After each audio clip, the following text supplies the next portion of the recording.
Um, have I ever really used psychology in sports? I think mental preparation is important, but I don't really know if that's psychology more so than just being prepared. Like, for competitions, I think people overstress and they overthink about it, and they try and like get in the heads like their opponents, and they try and like act confident and be confident. And I do think to an extent like that is good, because if you have somebody who's not that confident, you with the same level of skill as somebody else who is confident, the person that's more confident is going to go for more things typically. Might hit a few more subs and stuff, but it really depends person to person. I think all it really is just you going out there and you're just doing what you do every other day training. The only difference is that on that day, you're obviously going 100% higher pace, which is just fine. And then you don't know what they know, and they don't know what you know. It's not somebody you typically train with. But like, I don't know if I've used it really in sports, besides just trying to like stay calm and rational and stuff. I think that having negative outlooks on injuries is definitely bad.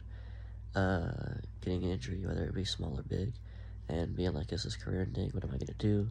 And blaming whatever it is, either on yourself or on somebody else. It's just not, I don't think, good for you.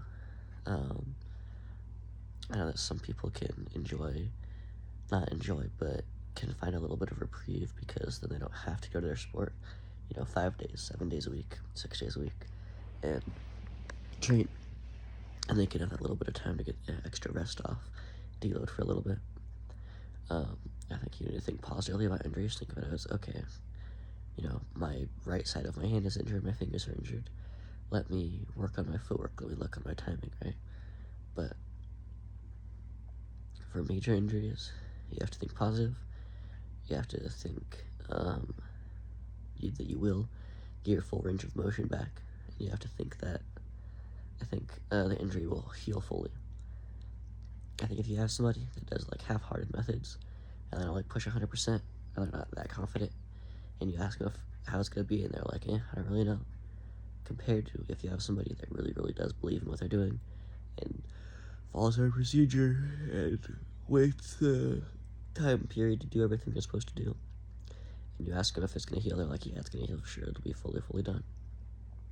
I feel like I don't know if there's any evidence, but I feel like the person that truly does believe, their injury will heal faster and it will affect them less overall, mentally or physically.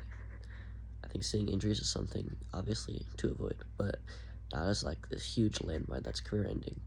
It's just a little bump in the road, and that's kind of just how they are. They're gonna always be there. It's not like life altering for the most part, unless you get like a really, really bad one. And preventing it is easier than healing it, almost always. Like the amount of effort required. But yeah, that's what I think.